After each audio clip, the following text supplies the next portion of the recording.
Welcome to the InHope Podcast, where each Monday we drop a new episode to help strengthen unity in the body of Christ. We want you to be part of the conversation, so make sure you comment, like, share, and follow. I'm your host, Preach. We got a great conversation for you today. Let's get into it. That is something that naturally, man's not supposed to be falling out of the air. We did not have wings. Yeah, we don't have wings. So it's not natural for us to fly and, float down to the air. And it's not natural for us to have that view, that perspective, right? To be able to just the scenery that you get, the view that you get. And so I feel like all of that it provokes awe. Yeah. Right? And so I think that's one of the reasons we're drawn to those kinds of things. It is kind of amazing to think that like people never saw that upper view of the Earth. Yeah. Until like the last when was the first flights? Not that long ago. Exactly.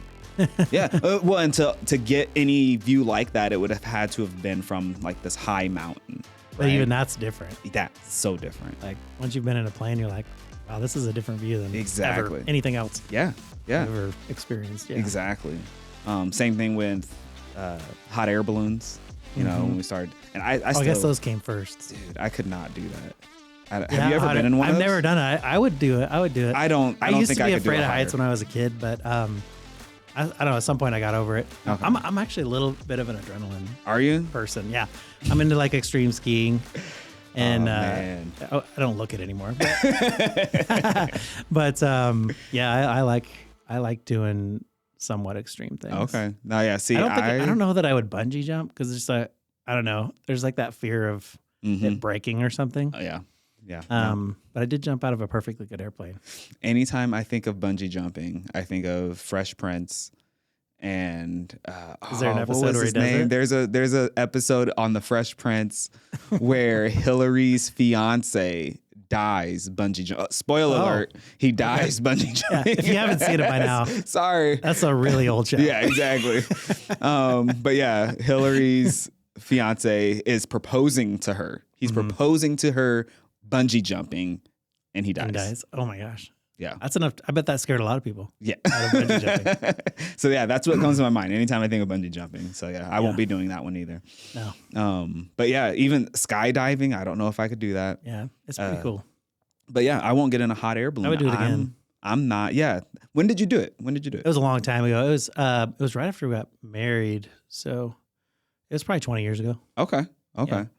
Was Not it right after? It was like a few years after we got married. Okay, I was gonna say, was it a honeymoon type of deal? It was it was an anniversary gift from like my employer. Okay, which was kind of cool. Yeah, well, It was like me and him. We worked together in this office, and he was actually training me to possibly take the business, which I didn't end up doing. But he was just a really generous dude. And, it wasn't like one of those, I'm trying to find a good way of getting rid of this employee. Yeah. This guy's terrible. Like, will you please go skydiving? Right. No, he was just, he paid for both of us to go. And that's really cool. And it was our like fourth or fifth anniversary. Okay. Nice. And we went and strapped ourselves to someone else. Yeah. That's what you do. Yeah. You have to do the first time. Yeah. And, which is good because then it takes kind of the pressure off because, that person's done it a bunch of times. Exactly. It is kind of an odd feeling. I bet. Strapped to the front of someone else flying through the air. But it was cool. I think the most unique part of it was actually watching my wife go out because she went out first. Okay. I was like, well, I hope I get to see her again. Exactly. Like she's jumping out of an airplane, and I'm like, all right, I'm next. Ladies first. Hopefully I'll see her at the bottom. And that was probably the scariest part of it. But other than that, we both said afterwards, because it's not like cliff jumping or something like that, where it feels like jumping, it feels like falling. Because it's like, I think it's because the ground's so close and you can see everything. When you jump out of an airplane that high, it feels more like flying. Yeah. Like because it just takes so long and there's so much wind and it's a very different experience than like a cliff jump. Yeah. Which I actually don't like cliff jumping that much. Okay. I've done it before. I wouldn't probably do that anymore just because I think there's more risk for hitting the water wrong and that kind of stuff. We had a friend who hurt her back really bad doing that. Oh. And with, you got a parachute and they can slow you down quite a bit before you land. Like we landed real smooth and in a thing of sand. It was like landing in a sandbox. Yeah, it was not bad at all. Okay. Nice. And the same thing, like the view from up there was insane. Oh, I bet. And, I bet. And the first part, you're just like, it's all adrenaline and you're just like flying through the air and like trying to figure out what's going on. Get your bearings. But then once they pull the chute, you're just like smooth sailing down and it's really cool. You get to look around and you're looking down and there's nothing underneath you. That's pretty crazy. Yeah. That was pretty awesome. Oh man. Now, yeah, see, you won't get me doing any of that because I'm that guy. I haven't grown out of it. If anything, I think it's gotten worse as I've gotten older. Sure. So when Christmas comes around, putting the lights on and off the house, that is my brush with death every single year. That's probably more riskier, honestly. I'm telling you. I mean, I feel like that's going to be the end of me. Yeah, I don't like doing that either. So what's it called? One of my friends, he'll come over. He just walks around like it's nothing because he used to do framing. Oh, sure. Yeah, so they're so used to it. And he'll say, yeah, I'm scared of heights, but I'm used to it. I always admired those the high-rise workers. When you see those videos of them like just walking the iron beam and they're like, no big deal. You're like 40 stories above the earth. Exactly. Couldn't do it. No way. There is no way. Maybe something else. I've told Christina a couple of times now when I've been up on the roof, I'm like, call the fire department. Yeah. And it is different when you have kids too. Like we didn't have kids when we did that. So I'd be a little more worried about doing it, especially together. Like what if something does happen? Exactly. Then our kids, like, that would be a bigger deal. Yep. Nah, I hear that. That's why we get life insurance, right? Yeah. Exactly. What's it called? We just got Christina a recurve bow for just shooting bow and arrow. And I keep on saying that now that I have life insurance, she can have this. I don't think you get it if it's that way. Well, she should, but the kids still should. Right. Yes. Okay. Yeah. Oh man. So what's it called? We were gonna Ephesians 4. Ephesians 4 is what we were going to talk about today. Yes, we were actually going to talk about this last time, and then we just started into a different conversation and kind of just rolled with it. But I think this one, it may not even take that long. But you never know. I mean, me and you, we get to talking, and it'll probably go somewhere else. Exactly. So I mentioned how in Ephesians 4, we look at Ephesians, and has the strong theme of unity within Christ throughout the book of Ephesians. And in the first 3 chapters, he's really setting this picture of what it means to be saved by Christ, what it means to be brought into the family of God, the blessings that we inherit, and all these different things.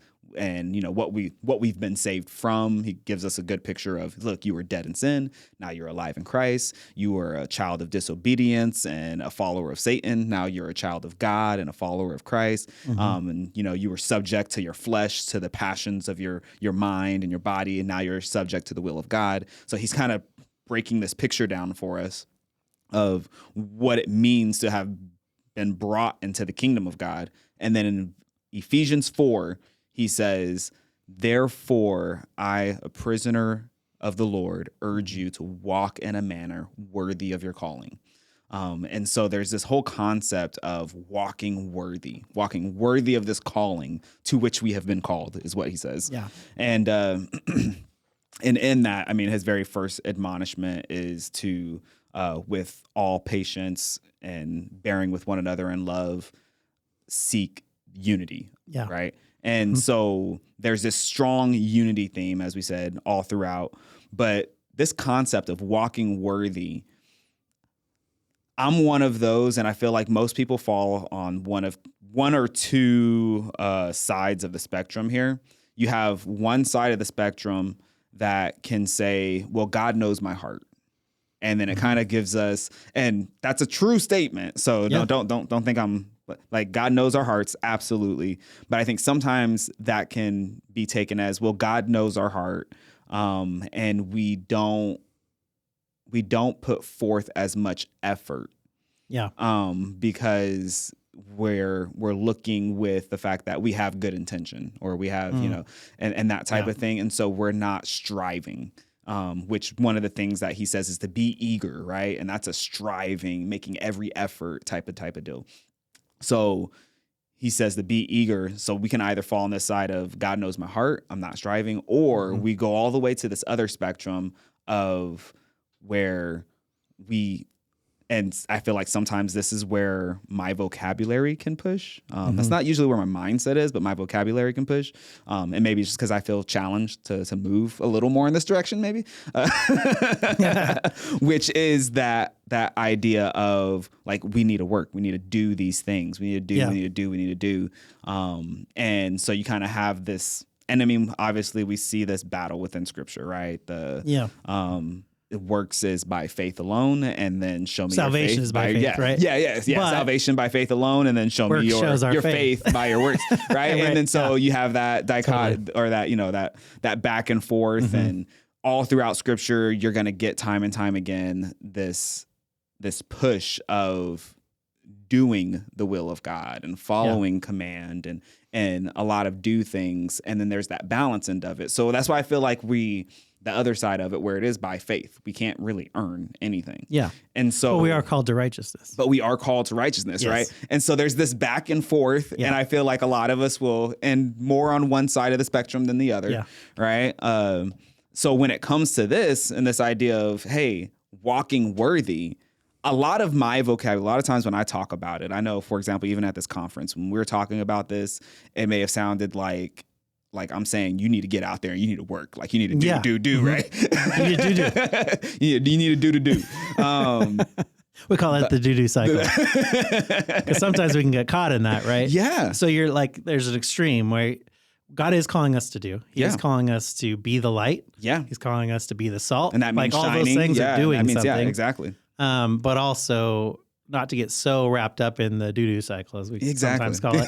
That I like that. Doo-doo cycle. That we lose sight of love and those things. Yeah. Right? Because sometimes that can overtake. And we find all of our value and purpose in what we're doing versus being a child of God, right? Exactly. So he is calling it to us, but it's not the main thing. No, right? But it is like the purpose. I always think of this like, sure, we get saved and we could sit there in that and like, we're saved because of our faith. Exactly. And, but we are purposeful beings. Like God made us for purpose. He made us to follow our calling that he has on our lives and be a part of the story that he's made, which is really awesome.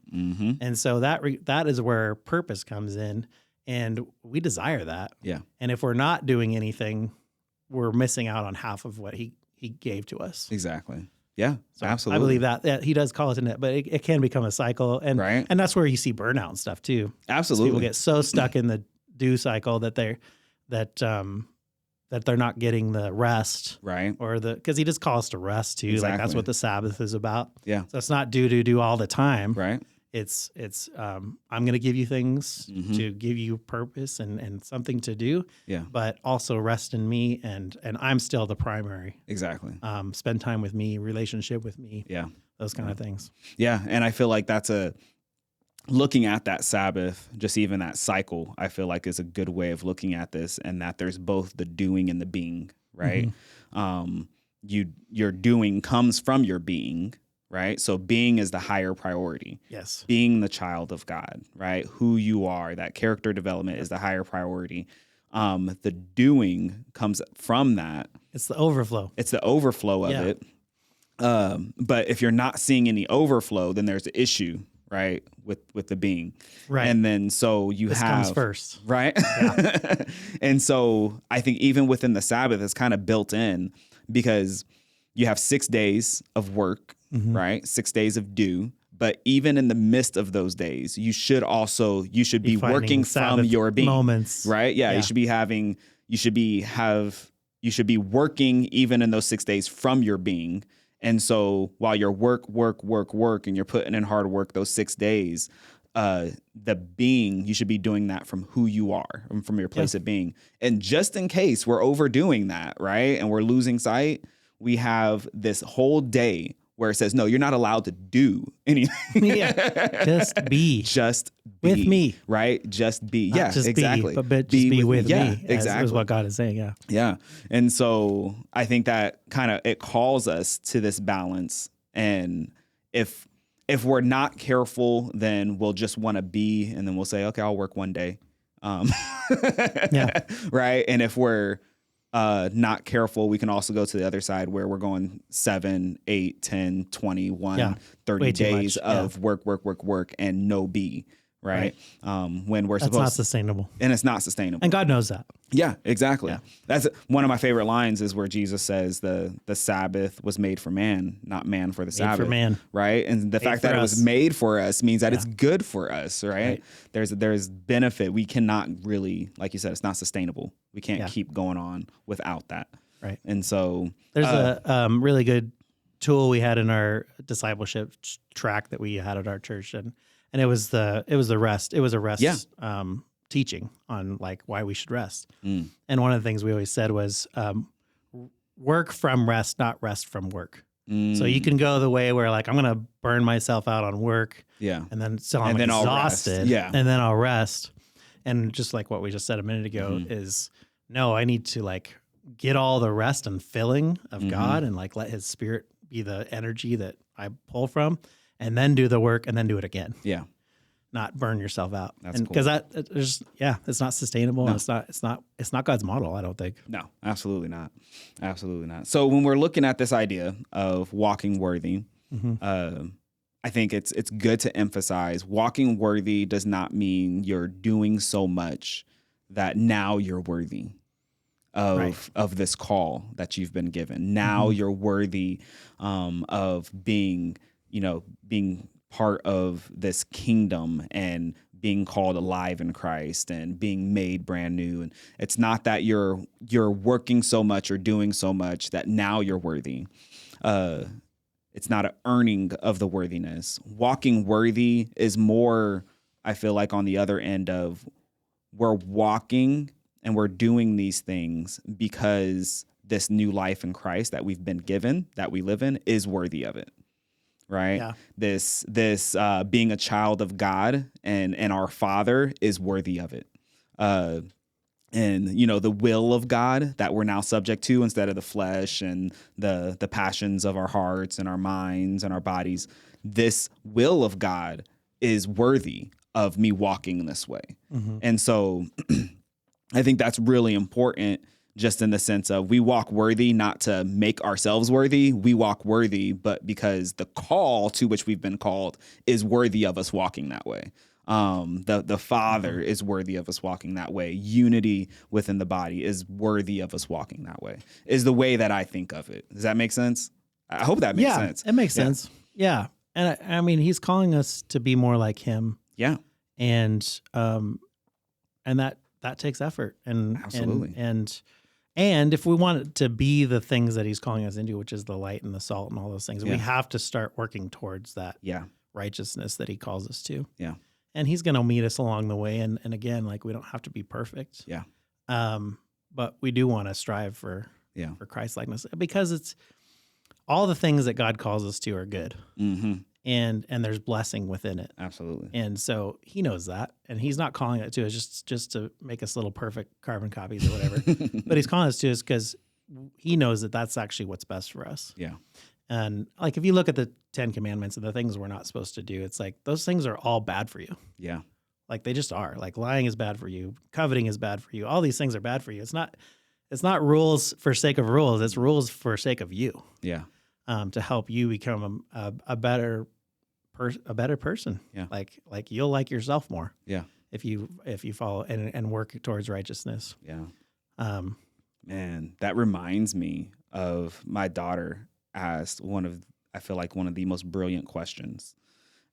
The other day, she asked me, she was telling, or we were talking, she brought up how we're not supposed to worship things or people or make people, force people to obey us or worship us. She's like, so why does God make us worship Him or tell us to worship Him? And so I was like, man, it's a good question. That's such a good question. Like, why is it wrong, right, for us to expect worship or obedience, right, from one another sometimes, and but it's okay for God to say, hey, let you have to worship me, all right, and to command that. Mm-hmm.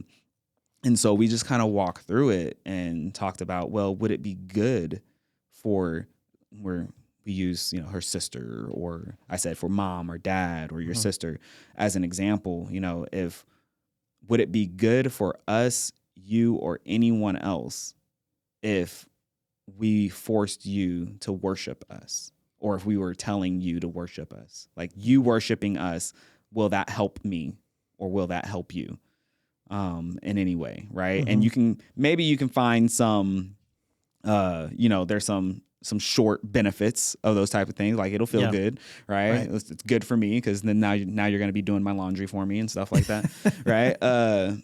So it frees up my time. But outside of that, when we start looking at it, we're realizing, okay, but we're not meant for worship. When mankind gets worshiped, when we get worshiped, when people get worshiped, we usually end up going off the rails. Yeah. And usually end up causing hurt and harm. Well, we're not God, so exactly. We will go straight to pride and different things. And there's not really much we can do for the people that worship us. No. If they're worshiping us. Yeah. Like, I'm not going to be able to provide for you what God can provide for you. Nope. And so, he's the creator of the universe, and there we go. He's got a better resume than we do. Right. Yeah. No, absolutely. Right. And then we even started getting into that. I was talking about how, does daddy give you air to breathe? Like, did I create you? Did I give you air to breathe? Did I Sure, I provided you life, but it was through the creation. Exactly. Right. That gave me the ability to do that. Exactly. He's still the big guy. Yeah.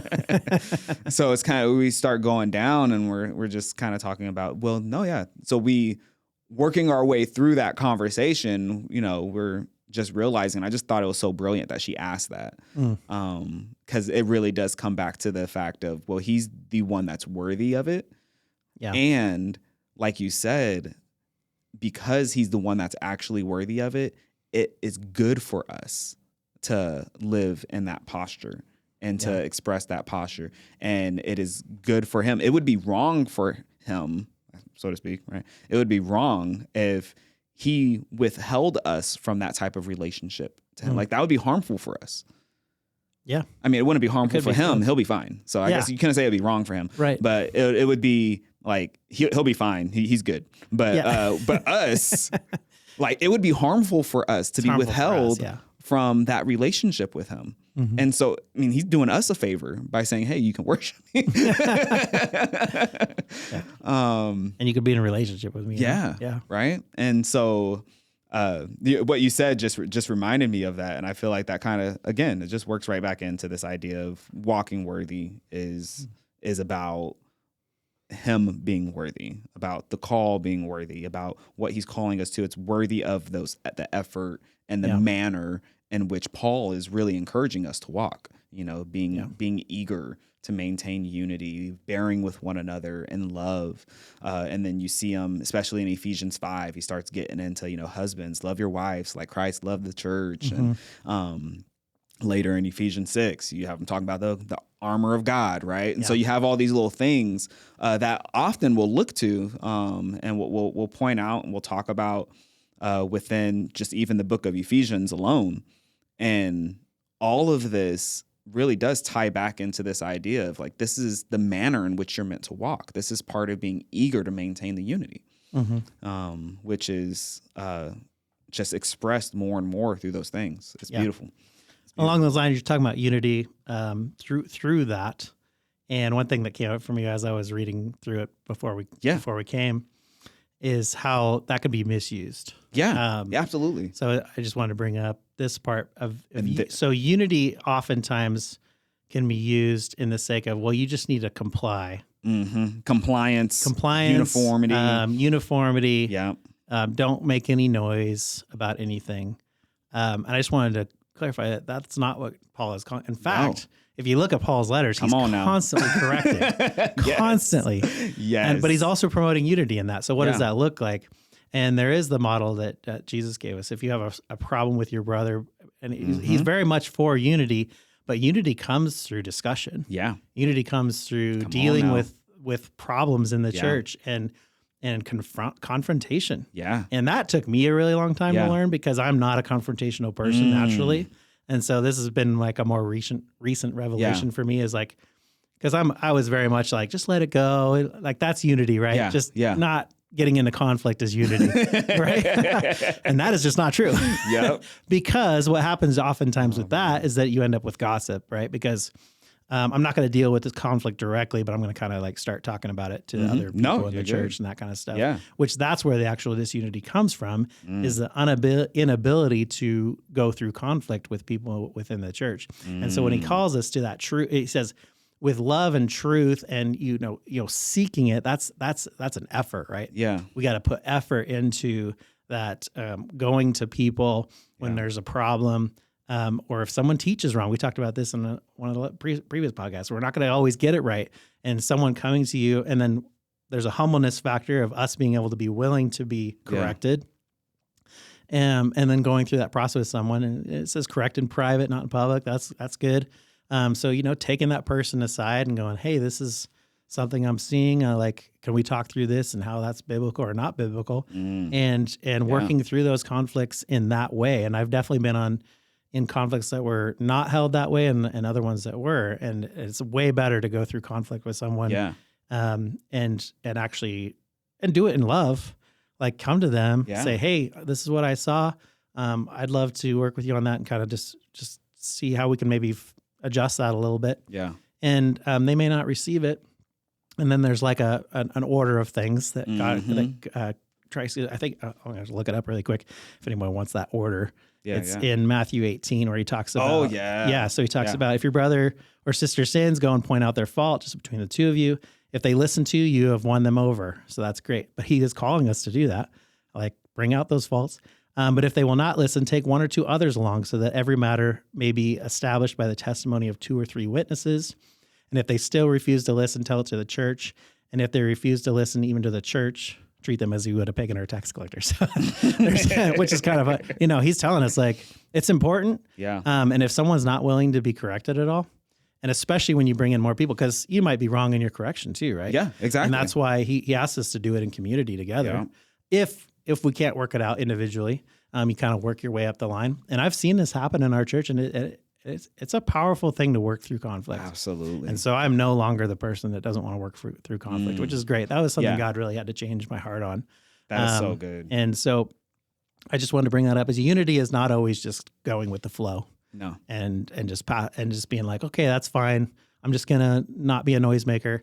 You could be a noisemaker. There's a right way to do it, though. Exactly. Right? It's not going around talking to everybody in the church about what you disagree with. The pastor said, that's not the right way to do it. That's not what we're called to. That's the disunity piece, right? That you see where we're called to, the call to unity is to do it in love. Exactly. And so don't not do correction, but do it in a loving way where you're talking to the person that has wronged you or that you feel like has said something wrong, and then working your way through that process that he gave us there in Matthew. Absolutely. Absolutely. Yeah. The heart, the intention behind it, I feel like is big, which we have to make sure that we have that in line with Scripture. Yeah. And in line even with this desire for unity, right? Which does not mean uniformity. It doesn't mean we're always going to agree. It's not unity and uniformity are not the same thing. You got, and so with that, what you were saying, it made me think, and I was over here looking, I was like, man, what is the title of this book? I've recommended it.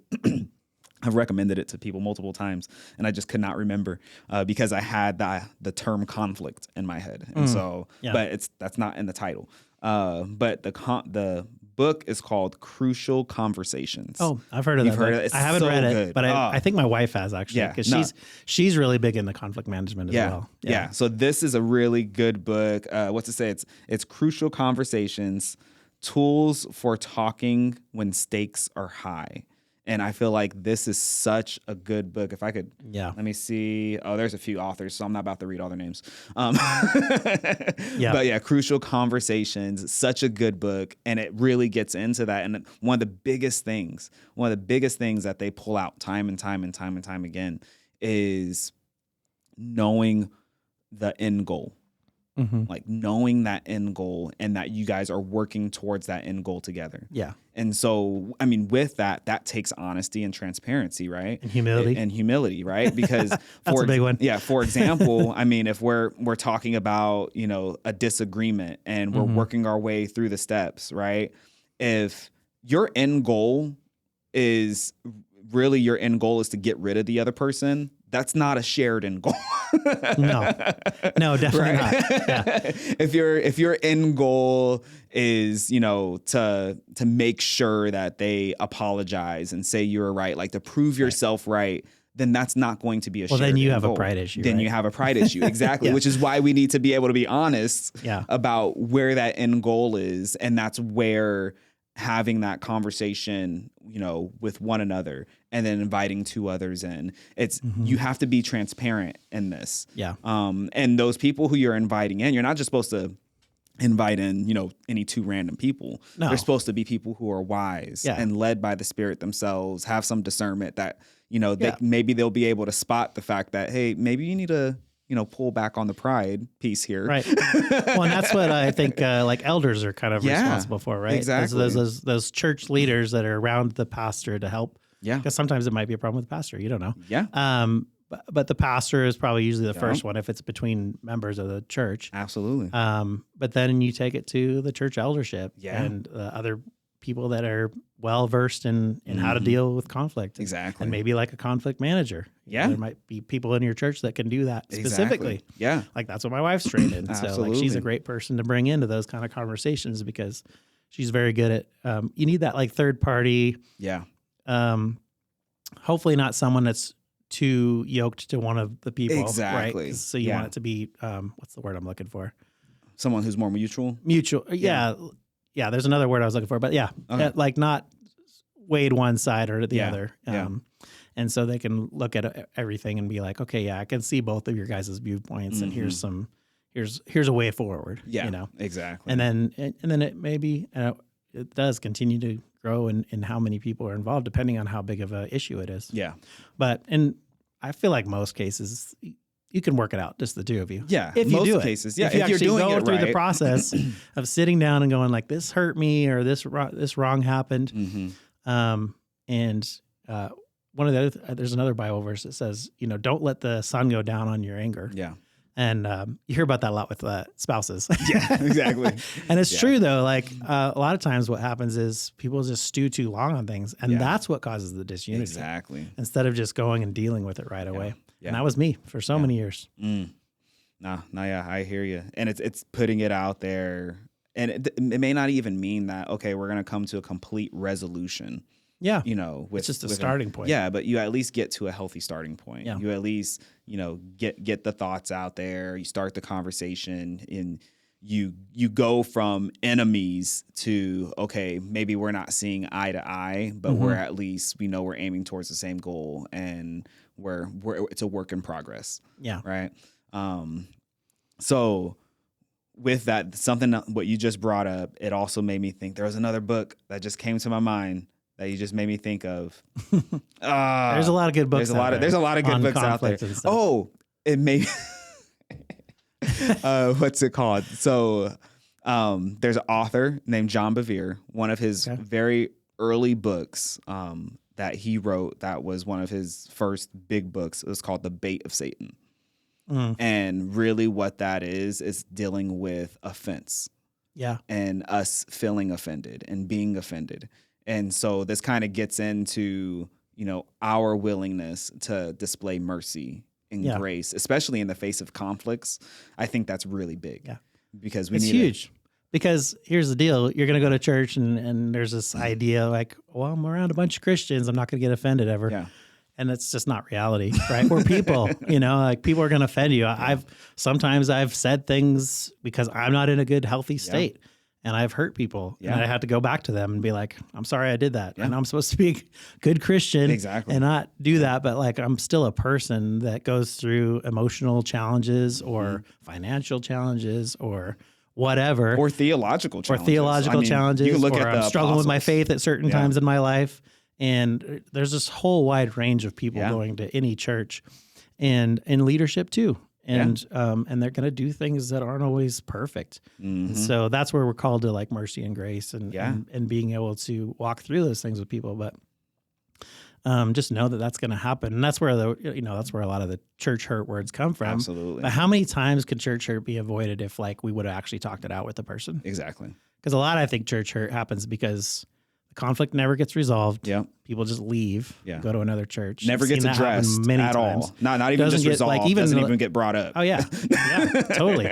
I'm just not going to deal with it because it's easier to not deal with it. But that's where disunity happens. Exactly. Because then, and then you take it to your next church, and then it might even become like a gossip thing there, right? Because it never got worked out. Exactly. And so that's where bigger disunity happens within the church, I think, is not working through conflicts. Yeah. And I think it's so good that you said, look, all of us within the church, we're all flawed people. We all have our issues, and we're all going to cause offense. As some, you can look at the apostles; they caused offense, right? How many times do we cause offense in our own families, right? Right, exactly. Like, right. I love everybody in my family, but I still cause offense. And we're meant to be a family, right? We're meant to be the family of God. All right. Yeah. So and we're meant to be a bigger family, right? As a whole. So there's gonna be some offending going on there. Yes. And so you can look at, and I want to bring up the apostles first, because like us, sometimes the offense that was caused wasn't because they were right and they were correcting people who were wrong. Mm-hmm. Right? Like sometimes it's, no, we made mistakes. Right? And so I think we need to recognize that first and foremost, that sometimes we can make mistakes and mistakenly cause offense. Yeah. At other times, you saw the apostles, and you definitely saw Jesus appropriately cause offense. Yeah. Well, actually, I was just reading Corinthians, and Corinthians 2, Paul, I don't think I ever caught this before. He actually apologizes for his first letter. He's like, I'm sorry I offended you. Yeah. But also, I'm glad that you kind of came to realization that what I was telling you was just for correction. But he did recognize it, and he apologized for it, even though it was right. Exactly. Right. But that's the humility piece, right? Exactly. Exactly. Yeah. You could definitely come to one of those meetings without humility too. And then that becomes just as much of a problem. Yeah. No, if you come to those meetings, or you address those situations without humility, it's very, very, very, very unlikely that's going to end well. Right. That a good result is going to come from that. Yeah. Because even if the other person is completely humble, and I've known some of these people, completely humble, and will just let you walk right over their back, then you move forward with a pride issue, and it's likely only going to grow and cause more hurt and harm.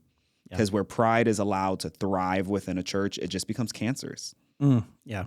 So, and you don't want to be that cancerous person. No. And unknowingly, most of the time, it's unknowingly, right? The cancer of pride in my church. That's a good statement. So it's, and I think it's tough because a lot of times it's unknowingly.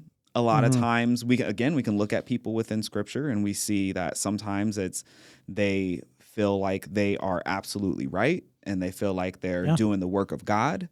I've been that person, right? And I think we all can, and so that's why we need to be able to have those conversations. This is why we're not supposed to walk in our faith walk alone. This is why we're supposed to have brothers and sisters who can speak to us openly and truthfully, with love and truth, and correct us. And that's why we're supposed to resolve conflicts. If we can't do it just one-on-one, we're supposed to do this within group, within relationship. All this is meant to be happening within healthy relationship, where people are honest and able to talk with each other openly. And that the different personality types. Because Ephesians 4 is also, I told you this last time, that's where he lists out the 5 kind of like giftings that he gives us, and we're all supposed to work together within those giftings to do things, and part of that's going through conflict. Exactly. And part of that will cause conflict. Oh yeah. Because you got these 2 giftings that are on opposite ends of the spectrum as far as like what they're doing. And they don't always get along and see eye to eye on direction for the church and all those kind of things. And that's on purpose, I think. We talk about that. Like, absolutely. You got the people going out and like, I want to reach the next generation and do all this. And sometimes they can leave everybody else behind. The other ones are like, can get stuck just ministering to the same people the rest of their life. Yeah. And so you need the back and forth, but it creates conflict. It creates conflict. And I think a great word for it is tension. Like it creates tension, right? Holy tension. Holy tension. Tension that causes us to grow stronger, right? Like you can't grow stronger without tension. I was at the gym the other day. You can't grow. Yeah, you can't grow, right? Like with no tension, you're not going to grow. Butterfly's not going to spread its wings, right? Like you're not going to literally grow in height. You have to have those growth pains, right? There's going to be tension. You're not going to get stronger without that tension. And what do you learn more through? Conflict or peace? Exactly. Like peace, we could just sit and get really lazy and not grow at all. Man. See, now you're about to. Well, that's even true, you're about right? to make me look something up. Go ahead, look something up. Oh, man. I'll say something about that. That's true in the business world as well, right? So they know that like failure is where new innovation takes things move forward through, and you could call that conflict, through struggle. All the big business owners that like Apple and all those things, they all went through a number of failed businesses and struggle to get to where they were. Yeah. And there's something in that there's growth in the struggle. Absolutely. And that's true of conflict within the church. That's true of seeking unity and all that stuff. There's growth in the struggle of trying to do it. Absolutely. Absolutely. See, that just made me think. I had to look this up just to prove me and you wrong. I wanted to look this up. Prove it. Because I think we're way off the mark here. See, because in Romans 5, chapter 3, Paul, the same guy that we're talking about, wrote Ephesians, whatnot, he says, not only that, but we rejoice in your peace and comfort, knowing that peace and comfort produces endurance, and endurance produces character, and character produces I see hope. what you're doing here. But in actuality, what does it actually say? Actually, he says, not only that, but we rejoice in your sufferings. Yeah. The tension, right? The struggle. Yeah. That produces endurance, which produces character, which produces hope. Like, we're supposed to learn something in all of this. Right? Man. We're not meant to just sit around and twiddle our thumbs and be happy. And all think the exact same way, all want to do the exact same thing. And I feel like if God really did want us to be, when he talks about us being of one accord and, being of one mind and one heart, if he really meant that he wanted us all to think, act, and do the exact same, exactly the same, then I think he would have just programmed us that way. Or at least set a structure in place that was highly rigid, dictated, and rigid to where it was okay. We see now. I'm about to cause some offense. Okay. It's okay. Just call us. We'll talk through it one-on-one. We'll talk through it. But we'll go through the model. Like we just talked about it. We know what to do. I think he would have put in place something to where he would have said, okay, look, I'm the head. So everyone's going to think and do exactly like I'm going to do. And I'm going to make it clear. And so maybe I'm not going to be here. So if I'm not going to be here, I'm going to talk to this one person. And everybody has to follow and listen and think and act just like this one person. Right? I feel like if that was the case, if he was going to say, you have to be of one mind, which means y'all have to think alike, agree, and do the same things. And he would say this person's going to dictate that. Yeah. Because as soon as you bring more than two people together, there's going to be some sort of kind marriage, of difference, right? but the thing is, it's working together. It's working through those differences that makes it actually really beautiful, right? It is. Like that's the most beautiful thing about a marriage over time. Yeah. Is that you guys complement each other usually, and you start working together to achieve something greater than you could on your own. Exactly. And I was just thinking this as you were saying that, like, God gave us creativity for a reason. Come on. And I kind of just wonder if he just like rejoices in that. Like, right? Isn't that awesome? Like think about when your kid does something that you maybe didn't teach them, but they're super creative. I know it's like my daughters are both, they're both really creative, and they just do things randomly. And I'm like, that is so cool. Yeah. Like, I just want to like rejoice in that a little bit. And it's not my doing this. It's not my doing, but it's just cool to be a part of. And I love that. And I feel like that's how God probably is with us. Mm-hmm. And like he gave us that ability to be creative. Yeah. And everybody's creative in their own way. Like even if you think you're not a creative person, like you're creative in the way, like my son's more of a basketball player. He says he's not creative all the time. Yeah. And I was like, yes, you are. Mm-hmm. Like I look at the way he does certain things and I'm like, that was creative. That was you being creative. Exactly. And you're not creative in the sense that we look at creative as like art and music and those kind of things. You have to paint something or write something. There's creative ways to do business. There's creative there's creative way to do accounting, and you know there's that you see in engineering. Yeah. Like that there's a ton of creativity in engineering where they might not consider themselves a creative person, but they are being creative. Absolutely. And I think God rejoices in that. I absolutely agree. I have to agree with that. Yeah. Oh, all right. I think we're up on time, but I feel like we hit the nail a couple of times, that's good. And I like where the conversation went here. Again, like he was saying, hit us up. We may have caused some offense. I will meet right? But we always want to encourage to be part of the conversation, right? Yeah. Be part of the conversation. So that means, hit us up, write, DM on. Don't slide into my DMs, but DM. What's that mean? Another conversation. But what's it called? But yeah, so time is up, but definitely be part of the conversation. We want to hear from you and consider being a ministry partner as well. Yeah. Consider being a ministry partner. Help keep these things going. I think we're going to touch a little bit even more on that in the next conversation, because I think next conversation we're talking about barriers. Yeah. Barriers. So definitely thank you guys so much for just giving us your time. We do appreciate it. We value it. And again, we want to hear from you. So be part of the conversation, and we'll see you next week when we talk about those barriers. Thank you for joining us for the InHope Podcast. Hope you enjoyed today's conversation. Remember, we want you to be part of the conversation. So comment, like, share, and follow. Also, we want you to consider being a ministry partner with us. For as little as $2 a month, you can help continue this podcast and other ministries that teach about unity and invest in collaborative efforts. Connect with us via social media throughout the week, and we look forward to seeing you next week on Monday on the InHope Podcast.